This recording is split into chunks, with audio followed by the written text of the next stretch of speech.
Well, hey, Mariners, I am so excited to be with you. My name is Jared, and I'm looking forward to opening up God's Word with you. Now, I've noticed a tendency in life today that there are two types of people. There are those of us who ask for permission first, or those of us who ask for forgiveness later. So which one are you? Now, I would imagine you're thinking, well, that's contingent on the scenario. So let me give you a couple of scenarios. Let's say that you're going to a movie theater and you are confronted with the sign that says no outside food or drink. Are you going to ask for permission, or are you going to ask for forgiveness later when you get caught?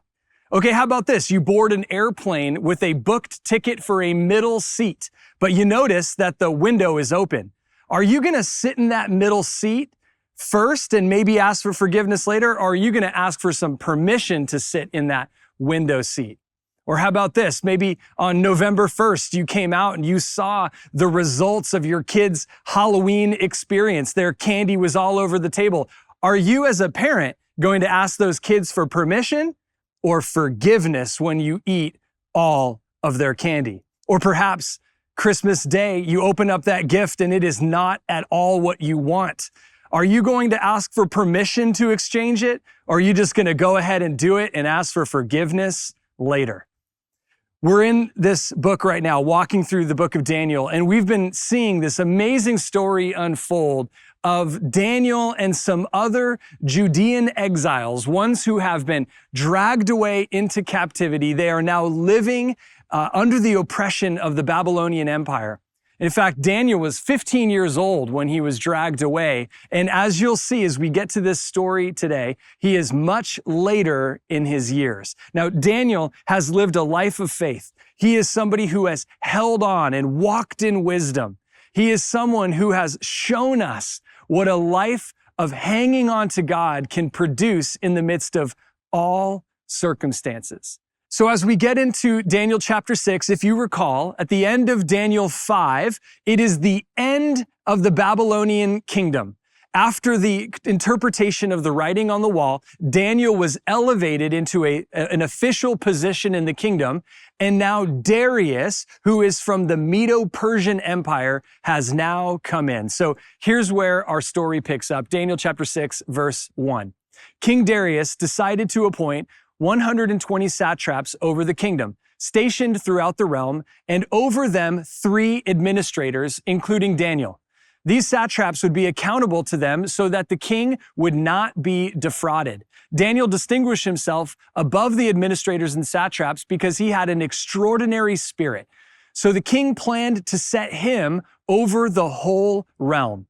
The administrators and satraps therefore kept trying to find a charge against Daniel regarding the kingdom, but they could find no charge or corruption, for he was trustworthy. No negligence or corruption was found in him. Then these men said, "We will never find any charge against this Daniel unless we find something against him concerning the law of his God." So the administrators and satraps went together to the king and said to him, "May King Darius live forever." All the administrators of the kingdom, the prefects, the satraps, advisors, and governors have agreed that the king should establish an ordinance and enforce an edict that for 30 days, anyone who petitions any god or man except you, the king, will be thrown into the lion's den. Therefore, your majesty, establish the edict and sign the document so that as a law of the Medes and Persians, it is irrevocable and cannot be changed. So King Darius signed the written edict. Okay, so right off the top, you see that a new governing authority has been established. In the several years that we have seen in the transition from chapter 5 to chapter 6, we have a new government.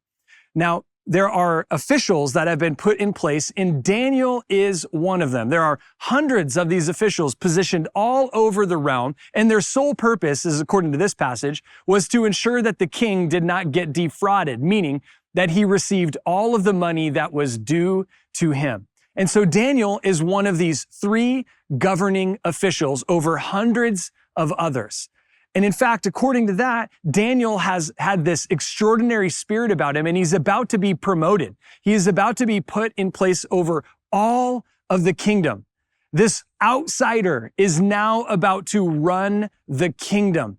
This is the fourth king that Daniel is serving under, and look at the position authority that God has given him. Now, of course, all of the others in the story do not like this. They are not for it. They are against Daniel. And so they gather together, they plot a plan, and they go to the king to essentially say, how about we try to build a trap so that Daniel will be forced to essentially out himself. He will either be killed or he will have to bow. So they're manipulating the hand of Daniel in this moment.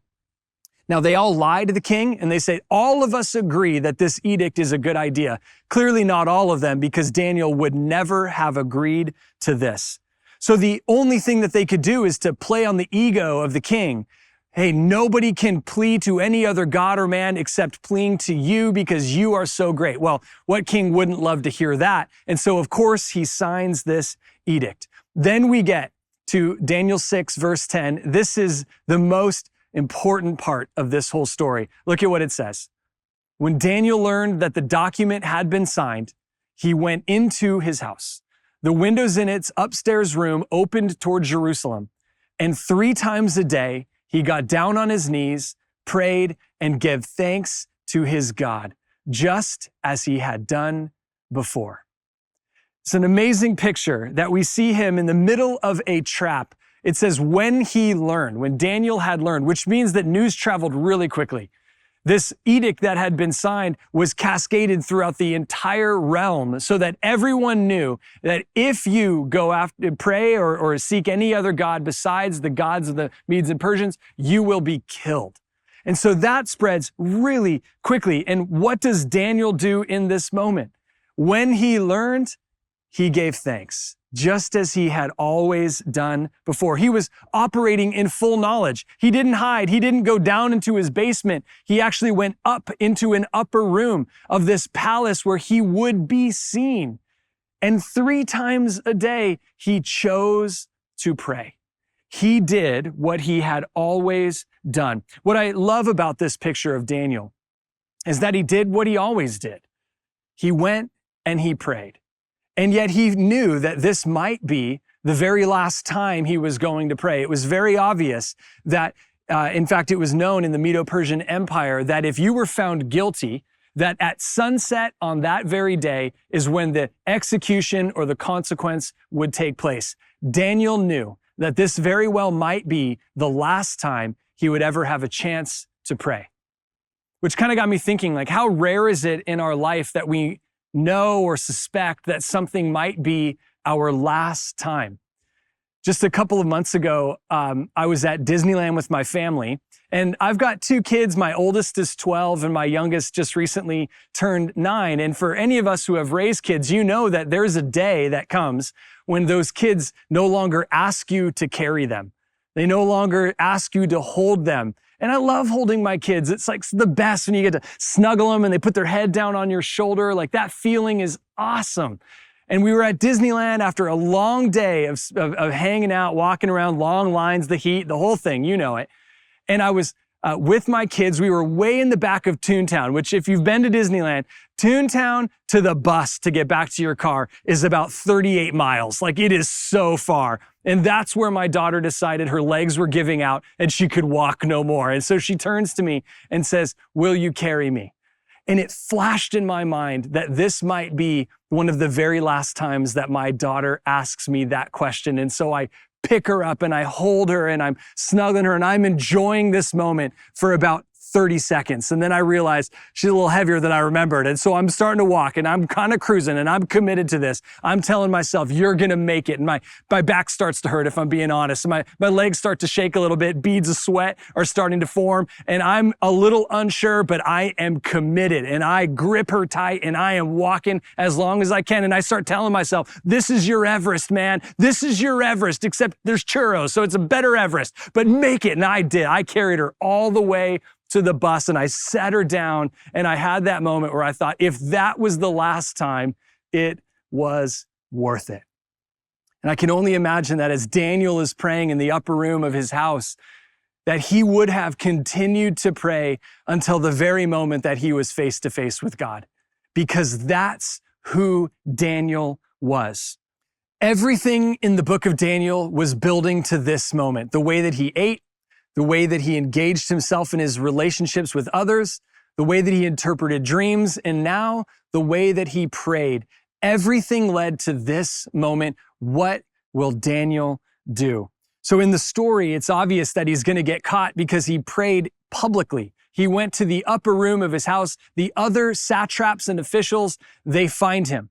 Now, they don't confront Daniel in this moment. Instead, they go run off to the king. And when they get there, they confirm that what the king said was actually true. So they say, "Didn't you sign this edict?" And the king says, "Yes." And then they go, "Isn't it true that if you sign an edict, it is irrevocable even for you to cancel it out?" And the king says, "Yes, that is true." Can you imagine a world where prayer was that illegal? Where if you and I were told that for the next 30 days, you cannot pray, how would you respond to that? It was only 30 days. I think that there's actually an excuse that could have been given to Daniel in this moment. He could have prayed somewhere else. He could have gone to the basement instead of the upper room.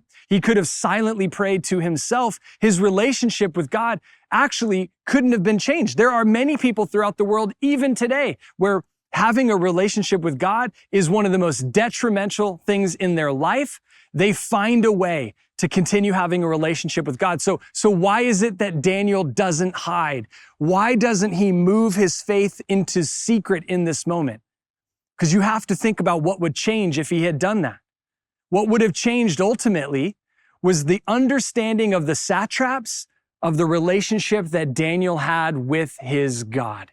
Is Daniel someone who can be manipulated and controlled? Is Daniel somebody, when his faith is ultimately tested, will he submit? Will he surrender? You see, his life might have been spared, but his reputation would have been altered.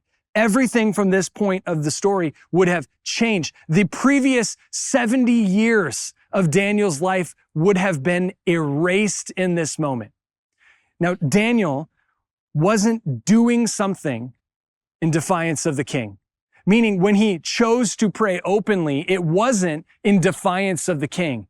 Daniel prayed openly because that's who he was. He wasn't doing something, he was being who he always was. And I think that's a really important thing for you and I to grasp in here, because it would be easy for us to be convinced that Daniel was praying in spite of the king. But if you look throughout this passage, Daniel has a good relationship with the king. In fact, the king is the one who's the most displeased in this story, as we'll see in just a second. So it wasn't in spite of the king. Daniel prayed in light of his relationship with God. Daniel, in this moment, he hears the decree and he thinks back of all of the stories of the previous 70 plus years where God has been good to Daniel. He is reminded of God's goodness, his grace, his kindness, his provision, his guidance, his deliverance. He thinks back to every moment up to this moment. And in light of that, Daniel continues to pray as he had done before.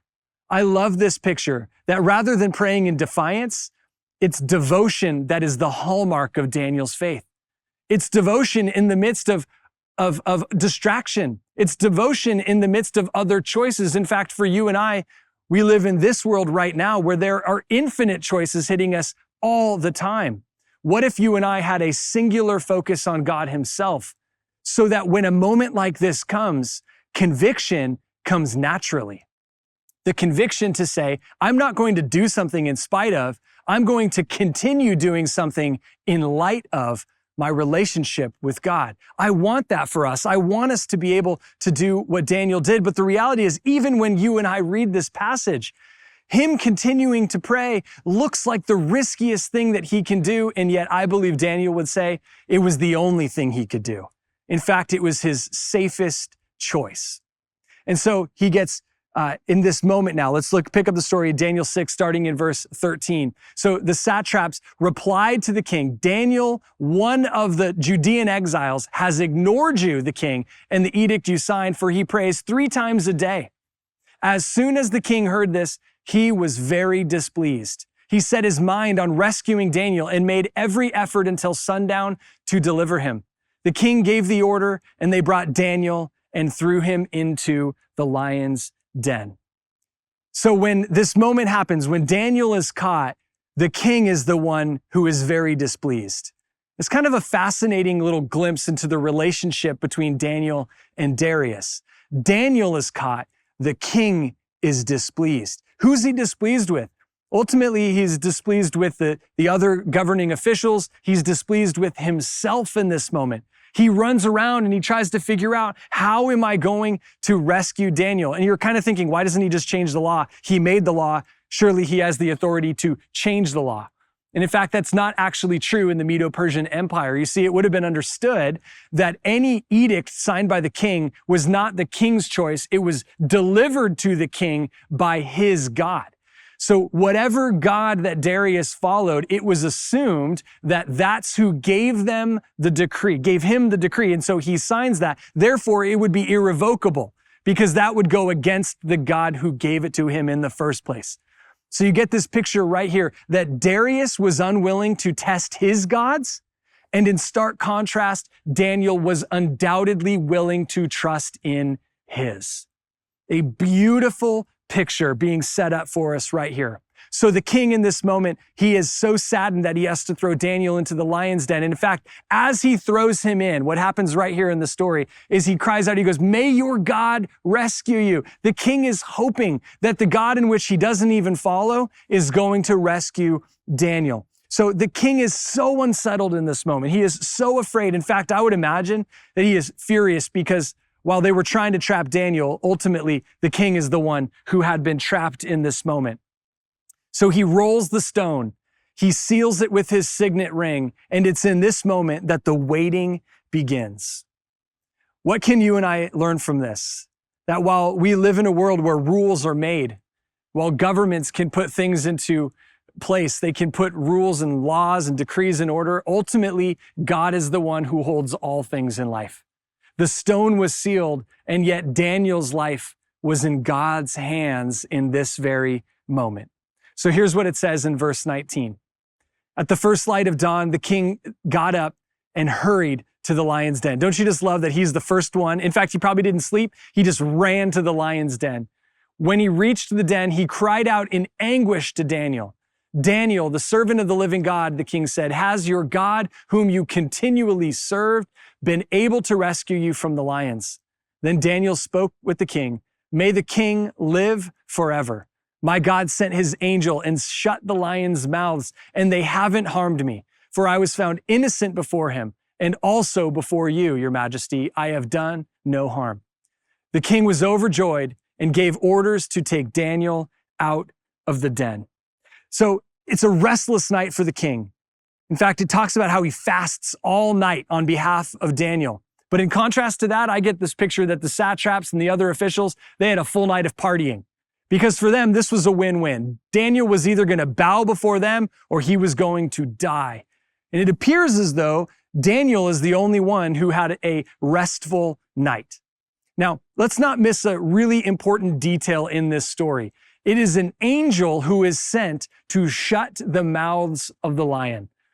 You see, if you read this story with your kids, or if you've ever seen a kid's version of this, in fact, let me put a couple of covers of kids' books that talk about Daniel in the lion's den. Look at what they get wrong already. I know it's a kid's book, but look at how happy and cute these lions are. I mean, on the upper left one, you got Daniel kind of ruffling the fur of one of the lions. And the next one over, he's standing amidst sleeping lions. Then down in the bottom one, you see these lions with smiles on their face. And then look at the last one. You got Daniel kicking his feet up on one of the lions. Like, come on. Could this really be what it looked like? Absolutely not. Absolutely not. Let's not forget that these were lions starved for the sole purpose of killing. That's what they were there to do. And when Daniel is thrown into this pit, it takes an angel appearing in order to stop the death. As we know throughout Scripture that when an angel appears, there is one common phrase that they lead with, and they say, "Do not be afraid," because it is utterly terrifying when an angel has to show up. This scene would have been immense. As Daniel is there in his mid-80s, he is a frail senior adult sitting in the midst of these starving lions, and there is an angel who is protecting him throughout the night. So what happens right after this, as Daniel is proclaimed to the king, I have lived, and then Darius pulls him out of the king. There is one of the scariest reversals that takes place throughout this entire story. Daniel is pulled out of the pit, and in his place, all of his accusers, and sadly, because of the customs of the Persian Empire, all of their families as well, are thrown into the pit. And to just prove to you how vicious these animals actually were, it says that before they even hit the ground, they were overwhelmed by the lions. These were not sweet, peaceful animals. This was a miracle that had taken place. This was the deliverance of God. This is God saving Daniel in this very moment. Now, the king has a really fascinating response to this. Let me show you verse 26. So, having been saved, this is what the king says. Now, he's going to issue another decree. He says, I issue a decree that in all my royal dominion, people must tremble in fear before the God of Daniel. For he is the living God, and he endures forever. His kingdom will never be destroyed, and his dominion has no end. He rescues and delivers. He performs signs and wonders in the heavens and on earth, for he has rescued Daniel from the power of the lions.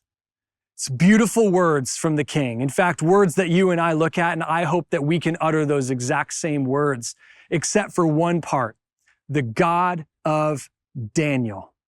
It's so sad to me that even in the midst of this miracle that had taken place, it never becomes the God of Darius. It is always the God of Daniel. And in fact, it stands as a reminder for you and I that it is absolutely possible to make true statements about God and yet never embrace them for ourselves. It is possible that we can say some of the most profound truths about who God is and yet never get to experience them. Now, this story of Daniel's deliverance out of the lion den foretells of a future story, because it is out of the lineage of Daniel. It is out of the lineage of the Jewish people that Jesus comes, who lives a perfect life sent from God the Father to prepare and to repair a relationship for us to be with God again. It's Jesus who was ultimately put on a cross where he died the death that you and I were already dying so that we might have the life that we could never earn for ourselves. Jesus was ultimately thrown into a pit. A stone was sealed and he was left for dead. Now, in that story, in the New Testament, there were no lions who needed their mouths shut, because in that moment, this was the Lion of Judah who was fighting his final battle against the wages of sin and death for you and for me. This picture of the New Testament story, this Jesus who has been placed into a pit on our behalf, is the greatest news of all time. As Daniel 5 pointed to Christmas through the lineage of Daniel into the Magi who find Jesus in a manger, Daniel chapter 6 points us to Easter. It points us to the resurrection that gives you and I the invitation to a resurrected life. The salvation, the deliverance of Daniel is the good news for you and I. Not because, and this is where it can easily get wrong for us, we can start to convince ourselves, well, if I just had the faith of Daniel, God would deliver me. It wasn't the faith of Daniel that delivered him. It was God who delivered him. And that is who God is. God is one who delivers. He saves, he rescues, and he wants to do the same for you. And it does not mean that you and I, if we don't have enough faith and God doesn't deliver, that is the end of the story. The reality is, if God is the one who delivers, he will deliver you in this life or the next. While things in this life might not get easy, we are promised a future glory that is beyond anything of this life that it could offer. So if God is your highest authority, then salvation is the thing that is promised to you. Daniel is not the hero in this story. God himself is the hero. God is the one who saves. God is the one who delivers. And so here we are, the weekend before Thanksgiving. This right here is the last sane weekend of 2023. Because from this point forward, you are going to eat more and spend more than the combined months previously in this year. You are going to be overwhelmed by advertisers that what you have is not enough, it is not good enough, that you are outdated, that you do not belong. You are going to be reminded over and over and over again that you could be happier if you had something else. In fact, I don't know if you're like me, but Black Friday hit my inbox like 3 weeks ago. We are going to be sold over and over and over again that we don't have enough. In fact, forecasters are projecting that this holiday season, in the next 60 days, Americans alone are going to spend $1.5 trillion. And if you're like me and you need an understanding of how big that is, a trillion is 1,000 billions. And if that number is still too big and you can't understand it, let me break it down a little further. If we turned that into a measure of time, 1.5 trillion seconds would take 48,000 years to pass by. That is a lot of money that is going to be spent. And what I can assure you is that prayer is not going to become illegal in the next 30 days. But there will be a full force attack on your spiritual life. You will be faced with your triggers, your open wounds, the vices in your life. You will be whispered lies by the enemy, and you are going to be confronted with the ugliest parts of who you are. And you are going to be stuck in that moment, not sure what to do. You and I need a strategy. We need to know, how do we handle it in this moment? And I want to encourage you that this Thanksgiving season, we do what Daniel did. You see, it said, as he had done before. That line about prayer means that he had always been praying. As you have done before has to start somewhere. Let me ask you, do you have that habit or that routine that has become your reputation? Do people know you as a person of prayer, a person of gratitude, a person of kindness? Because as Daniel had done before, made him wonderfully predictable. And I want that for us. I want us to build a life that when something comes our way, we know what to do immediately next. And what Daniel did is, when the edict had been signed, he gave thanks. When life was flipped upside down, he built his life on gratitude in light of what God has always done. He thinks back to what God had already done. A foundation had been built. And so when the edict had been signed, he did not know what else to do but to do what he always had done, which is to give thanks to his God. And so this Thanksgiving, what has God done for you? How has he guided you? How has he provided for you? How has he blessed you? How has he healed you? How has he redeemed and restored you? What has God done? Allow that to be the source and the reason for your Thanksgiving this year. Now, I want to try something with you, and it's going to be a stretch. I'm going to ask you that no matter where you are with us today, if you're in a living room with some friends or you're by yourself, I'm going to ask you to say something out loud. And this is going to be stretching, okay? I want you to kind of fill in the blank with me. In fact, I'm going to give you the blank, and I want you to repeat with me the following 2 lines where we get to say together, give thanks to the Lord, for he is good. His faithful love endures forever. So when Daniel learned that the edict had been signed, he gave thanks to the Lord, for he is good. His faithful love endures forever. So how about some of these for you? When you learn that ugly sweater that you wear at Thanksgiving every year has gotten a little too tight and you can't wear it this year, say it with me. Give thanks to the Lord, for he is good, for his faithful love endures forever. Or when you learn that your in-laws are actually staying through the new year, say it with me. Give thanks to the Lord, for he is good, for his faithful love endures forever. When you learn that inflation is up and gifts are going to be more expensive than any year before, give thanks to the Lord, for he is good. His faithful love endures forever. When you find out that your kids are going to be spending time with the other side of the family this year, give thanks to the Lord, for he is good. His faithful love endures forever. When you find out that forecasters are convinced that we are heading into a recession, give thanks to the Lord, for he is good. His faithful love endures forever. When you learn that this will be your first Christmas without that loved one that you lost this year, give thanks to the Lord, for he is good. His faithful love endures forever. You see, when giving thanks becomes normal, there are some other things that become normal for us as well. When you can live a life of gratitude built on the foundation of your relationship with God, you will all of a sudden realize that you can have peace that surpasses all understanding. You can experience joy in all circumstances. You might be able to be somebody that your perspective shifts from this is all that life is to there is something so much more beautiful. There is a hope in a life beyond anything you could ever imagine for yourself. You see, Daniel lived a life of integrity. He was a man of character. He had utter devotion in his relationship with God. Because God was his highest authority, he didn't allow any lesser thing to change his relationship with God, and yet he did it with respect to the king. This Thanksgiving, I want you to get it right. I want this Thanksgiving to be overwhelmed with gratitude for what God has done in your life because it's a picture of his love for you. And I believe if we get Thanksgiving right, we will absolutely be in the right presence of mind to experience the Advent season where we get to celebrate the arrival of Jesus, the incarnation of God himself to be in relationship with you. The source of our Thanksgiving is God's deliverance. It is God's salvation. It is God's eternal love for you and his willingness to do whatever it takes to get you back.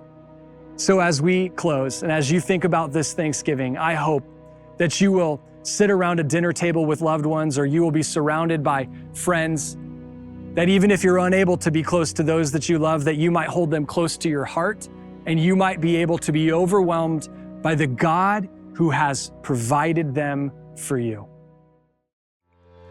Hey, I'm so glad that you joined us for our service today. And I hope and pray that God used this message to encourage you right where you are.